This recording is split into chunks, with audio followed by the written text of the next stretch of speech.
팰리스전에 강했던 손흥민. 다시 한번 증명해냅니다. 풀럼전에서 오른발로 넣었으니 이번엔 왼발로 넣을까 지인과 웃으며 농담했었는데 정말로 왼발로 넣어버리는 우리 손흥민 선수. 정말 대단합니다. 원샷 원킬의 손흥민 선수.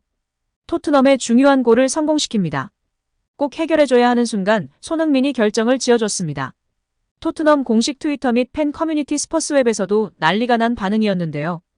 토트넘 공식 트위터에서는 폭탄 이모티콘을 올리며 손흥민 선수의 파괴력 넘치는 골을 찬사했습니다. 팬들은 우리 캡틴 소니. 우리는 정상의 위치에 있으며 떠나지 않을 것입니다. 정말 대단한 소니 득점 기계 같아. 우리 대장님. 완벽한 그림이었어. 우리의 아이콘 소니. 이번 시즌 정말 골든부츠 도전한다. 첼시 기다려. 케인은 지금 질투하고 있습니다. 손흥민은 이제 만에 못지않은 골을 성공시켰습니다. 스퍼스가 우승을 차지했습니다. 예측이 아닌 스포일러입니다. 센세이션한 플레이였어. 이 남자는 우리를 리그 타이틀로 이끌 것입니다. 해리케인보다 손흥민이 낫다. 손흥민은 잘생기고 대단하고 엄청 강해. 등의 반응을 보였습니다. 이로써 2015년 토트넘에 입성한 손흥민은 지난 8년 동안 크리스털 팰리스와 총 16번 만났습니다. FA컵에서 공격 포인트를 올리지 못했지만 리그 15경기에선 8골 2도움을 기록하였습니다. 손흥민 활약에 힘입어 토트넘은 손흥민이 합류한 2015년도 시즌부터 팰리스 상대로 리그에서 15경기 무패 행진을 달리게 되었습니다. 더불어 프리미어리그 통산 111번째 골로 디온 더블린, 사디오 마네와 함께 공동 24위에 이름을 올리게 되었습니다. 자세한 내용 함께 살펴보도록 하겠습니다. 포스테코글루 감독은 크리스탈 팰리스전을 앞두고 열린 기자회견에서 성공하기 위해 이곳에 온 것이라면서 토트넘은 성공하기 위해 필요한 기본적인 요소들을 갖추고 있다. 기대를 할 만한 팀이다. 우승에 대한 간절함이 존재하는 것도 우승에 도전할 수 있는 팀이라고 느끼기 때문이라며 자신의 생각을 밝혔습니다. 이어 그는 나를 움직이게 하는 원동력은 이 팀이 원하는 목표를 실현시키기 위해 노력하는 것일 뿐 다른 사람들이 어떻게 생각하는지에 큰 관심이 없다라면서 나는 토트넘이 빅클럽이라고 생각한다. 토트넘 같은 팀은 매 시즌 트로피에 도전할 수 있는 위치에 있어야 맞다라고 강조했었는데요. 이번 경기 승리로 인해 우승 경쟁에 청신호가 켜졌습니다.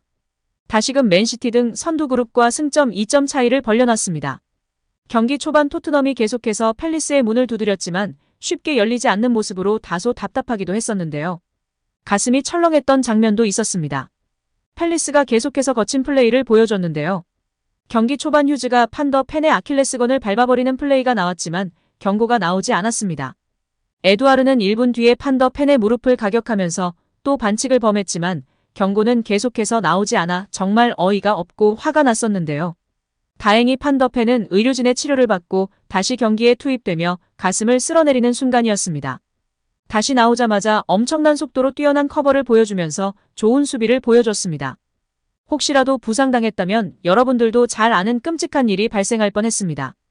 그래도 아마 유망주에 밀리긴 할 거지만 혹시나 걱정이 되기 때문에 아예 그럴 일이 없어야 할 것입니다. 0대0의 균형이 후반 53분에 깨졌습니다. 메디슨의 강한 크로스를 워드가 걷어내려다 자책골이 되었습니다. 1대0으로 앞서가던 토트넘. 드디어 손흥민 선수의 골로 추가골을 만들어냈습니다. 후반 66분. 브레넌 존스의 도움을 받아 리그 8호 골을 장렬했습니다. 이로써 손흥민은 지난 풀럼전에 이어 2경기 연속골을 기록하며 EPL 득점 랭킹 단독 2위로 올라섰는데요. 단독 선두 엘링 홀란의 9골에 1골 차로 다가섰습니다. 손흥민은 이날 8호 골로 이번 시즌 리그 10경기에서 8골 1개의 도움으로 맹활약하며 토트넘의 무패 행진과 단독 선두 돌풍에 앞장서고 있습니다. 2015년 토트넘 합류 이후 손흥민은 토트넘에서 152골을 기록 중이었는데 오늘 골로 153골이 되었습니다. 경기 종료 무렵에는 브라이언 힐이 오랜만에 필드를 밟았고 드디어 많은 분들이 애타게 찾던 벤탄쿠르도 실전 경기에 투입되며 희망을 갖게 되었습니다. 토트넘 현지 팬들도 벤탄쿠르의 투입에 환호하는 모습이었는데요. 과연 앞으로 토트넘 중원에서 어떠한 모습을 보여줄지 무척이나 기대가 됩니다. 후반 추가 시간이 8분 주어졌고 93분에 아이유의 골이 나왔는데요. VAR로 핸드볼 파울 여부를 살펴봤지만 결국 골로 인정이 되었습니다. 비카리오 선수, 판더벤, 로메로 선수 잘해왔는데 클린시트가 깨져서 너무나 아쉬웠습니다. 물론 포로의 헤딩커트가 실패한 것이 가장 아쉬웠습니다. 그래도 2대1 승리의 쐐기골을 넣으며 토트넘의 승리를 이끈 우리 손흥민 선수 자랑스럽습니다. 이로써 리그 10경기 무패 행진으로 리그 단독 선두로 올라서는 토트넘. 우승 경쟁에 한 발자국 더욱 가까이 가게 되었습니다. 경기 종료 후 우리 캡틴 소니는 벤탄쿠르의 복귀를 원정 팬들 앞에서 축하해주며 팬들의 지지를 호소했습니다. 너무나 멋진 모습이었는데요. 오랜 기간 재활로 힘들었을 팀의 핵심 미드필더를 챙기고 같은 팀원들 모두와 원정 팬들과 하나 되어 벤탄쿠르 선수의 복귀를 반기는 모습이었습니다. 이 중심에도 우리 손흥민 선수가 있다는 것이 무척이나 자랑스러웠습니다. 축구 통계 사이트인 풋몹은 손흥민 선수에게 7.5점을 부여하며 이날 경기 최고 평점을 선사했습니다. 후스코어드닷컴 역시 7.31점을 부여하며 최고 평점을 부여했습니다. 다만 소파스코어는 7.3점을 부여하였고 메디슨이 7.5점을 받아 1위였습니다. 사르와 손흥민 선수가 7.3점으로 2위로 랭크되었습니다. 여기에 포스테코글루 감독의 손흥민 향한 칭찬 발언이 조명받고 있는데요. 그는 이번 경기를 앞두고 손흥민의 활약에 또 한 번 엄지를 건넸습니다.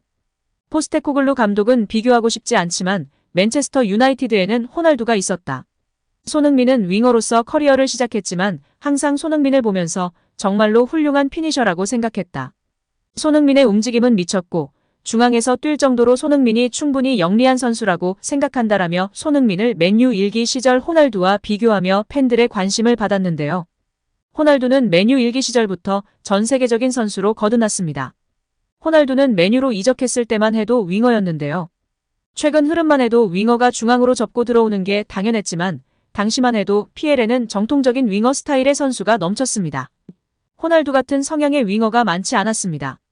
점차 성장하면서 호날두는 윙어지만 동시에 뛰어난 득점원으로서의 역할을 보여주기 시작했습니다. 알렉스 퍼거슨 전 맨유 감독은 호날두의 뛰어난 득점력을 활용하고자 호날두에게 자유를 부여했습니다. 박지성, 웨인 루니, 카를로스 테베스 같은 에너지 넘치는 선수들이 있었기에 가능한 전술 변화이기도 했는데요. 결국 호날두는 레알 이적 후 완전한 득점원으로 변신을 하게 되었습니다. 손흥민 선수도 비슷한 흐름인데요. 독일 데뷔 시절 스트라이커 포지션을 보았지만 프리미어리그 이적 후에는 해리케인 선수로 인해 줄곧 윙어로 뛰었습니다. 2018년도 시즌부터는 손흥민 선수의 골 결정력, 양발 마무리 능력, 라인 브레이킹이 최고조에 이르면서 팀의 득점원으로 활용되었습니다. 2021년도 시즌에는 득점왕을 차지하면서 커리어의 전환점을 맞았습니다. 2023년도 올 시즌 9월부터는 완전히 스트라이커로 활용하고 있습니다. 스트라이커 자리에서 손흥민은 미친 득점력을 선보이면서 한 단계 더 발전했다는 평가를 받고 있습니다. 포스테코글루 감독은 난 항상 손흥민의 프로 정신을 좋아한다. 그의 압박을 보면 수비적인 면에서 바로 압박을 하는 걸 볼 수 있다. 손흥민에게 그런 면이 있다는 걸 알고 있었다. 내 머릿속에 있던 생각 중 하나였는데 효과가 있었다며 손흥민의 수비적인 기여도 역시 높이 평가했습니다. 기대 득점값도 높아 골 결정력이 높은 것은 두말하면 잔소리이고 현대 축구에서 가장 중요하게 여기는 전방 압박, 수비 기여도도 최고인 것입니다. 더욱 높아진 축구 지능으로 전방 압박을 하며 상대의 실수를 유발하여 골로 만든 루트도 많았습니다. 최고의 활약을 보이며 승승장구하고 있는 우리 손흥민 선수. 토트넘의 우승 정말로 가능할지 많은 팬들이 응원하고 있는데요. 1월 아시안컵 부재 시 토트넘이 잘 버티면서 승점을 어느 정도 확보한다면 정말 어떻게 될지 모르는데요. 이번 겨울 이적 시장도 그래서 많은 팬들이 관심을 갖고 있는 상황입니다. 이제 토트넘은 첼시 경기를 앞두고 있는데요. 토트넘 홈에서 만나게 되는데 홈팬들 앞에서 이전 감독 포체의 첼시를 잡고 다시금 우승 트로피에 한 걸음 더 다가갔으면 좋겠습니다. 그 중심에는 캡틴 손흥민이 있습니다. 오늘 영상은 여기까지입니다. 끝까지 시청해주셔서 감사합니다. 늘 건강하시고 더 좋은 영상으로 찾아뵙겠습니다. 구독과 좋아요도 잊지 마시고 부탁드립니다. 감사합니다.